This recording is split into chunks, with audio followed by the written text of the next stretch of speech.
आपने Bermuda triangle के बारे में तो सुना ही होगा, जो अमेरिका के फ्लोरिडा, प्यूर्टो रिको और बरमुडा तीनों को जोड़ने वाला एक ट्रायंगल यानी त्रिकोण है, जहां पहुंचते ही बड़े से बड़ा समुद्री और हवाई जहाज गायब हो जाता है।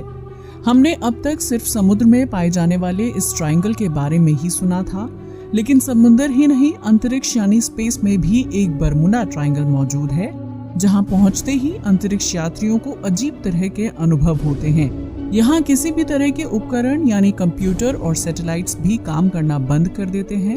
अंतरिक्ष का ये इलाका दक्षिणी अटलांटिक महासागर और ब्राजील के आसमान के ठीक ऊपर मौजूद है। इसे दक्षिण अटलांटिक एनोमली कहा जाता है। जहाँ तक हो सके अंतरिक्ष यात्री इस इलाके से बचने की कोशिश करते हैं। अटलांटिक महासागर से 500 किलोमीटर ऊपर अंतरिक्ष में एक ऐसी जगह है जहाँ पर सभी कंप्यूटर्स काम करना बंद कर देते हैं।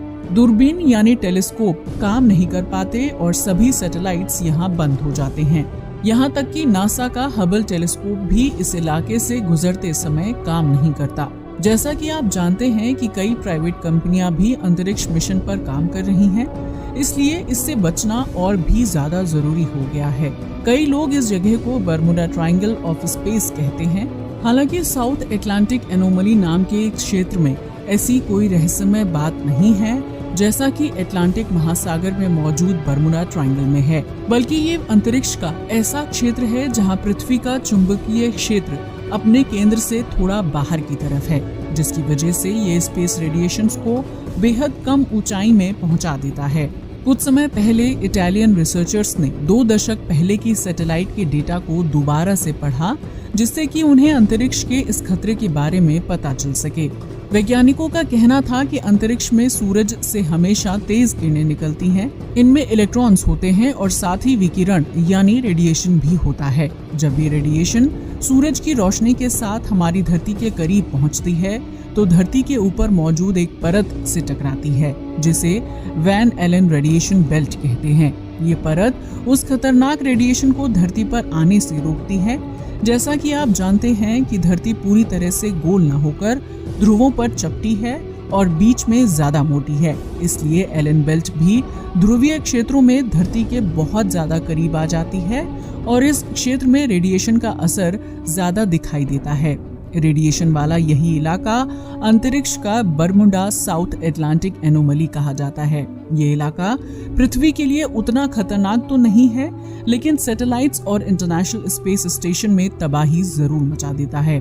इटालियन रिसर्चर्स ने इस बरमुडा ट्रायंगल के बारे में बेपोसेक्स सैटेलाइट की हेल्प से पता किया, जिसने 1996 से 2003 तक अंतरिक्ष की सभी जगहों के रेडिएशन का डेटा कलेक्ट किया था।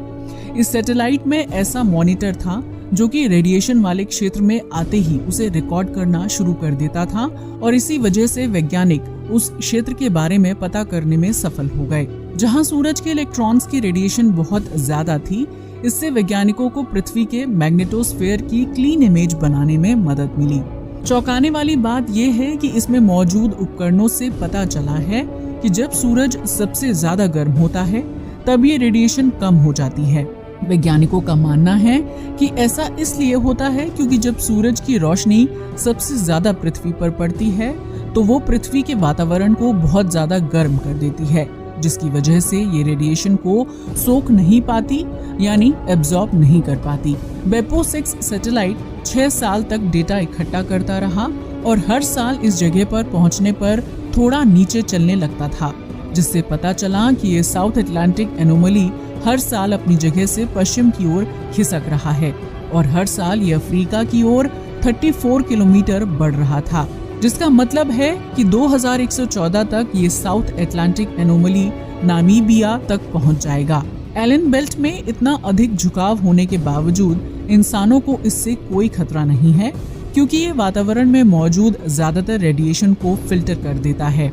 इस इलाके से 2 बार गुजरने वाले नासा के अंतरिक्ष यात्री टेरी वर्टस ने बताया कि पहले ही मिशन के दौरान उन्हें इस जगह के बारे में पता चल गया था।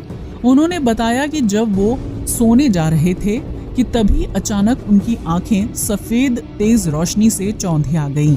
हालांकि टेरी ने अंतरिक्ष में जाने से पहले ही इस इलाके के बारे में पढ़ा हुआ था, टेरी का कहना था कि इस सफेद रोशनी के निकलने में कोई आवाज तो नहीं आती, लेकिन अंतरिक्ष यान में मौजूद सभी कंप्यूटर और उपकरणों में खराबी आ जाती है।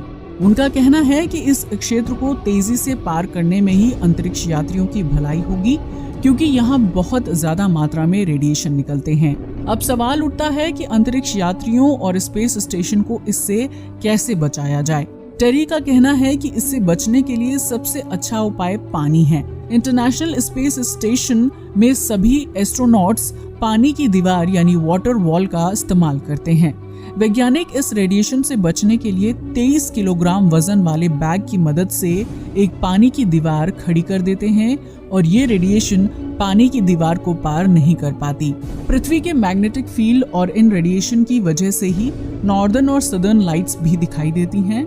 जब सूरज की किरणों में मौजूद इलेक्ट्रॉन्स पृथ्वी के वातावरण से टकराते हैं तो ये हरे रंग की रोशनी को फेंकते हैं। इन लाइट्स को अरोरा भी कहते हैं।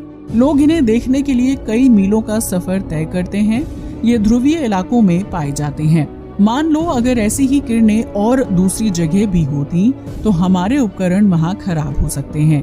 इन सब से बचने के लिए हमें अपने कंप्यूटर्स को और ज्यादा मॉडिफाई करना पड़ेगा, जिससे अंतरिक्ष में ऐसी जगहों से कोई भी समस्या ना हो। आज के लिए बस इतना ही। वीडियो अच्छा लगा हो तो इसे लाइक और शेयर करें, साथ ही चैनल को भी सब्सक्राइब करें। जय हिंद दोस्तों।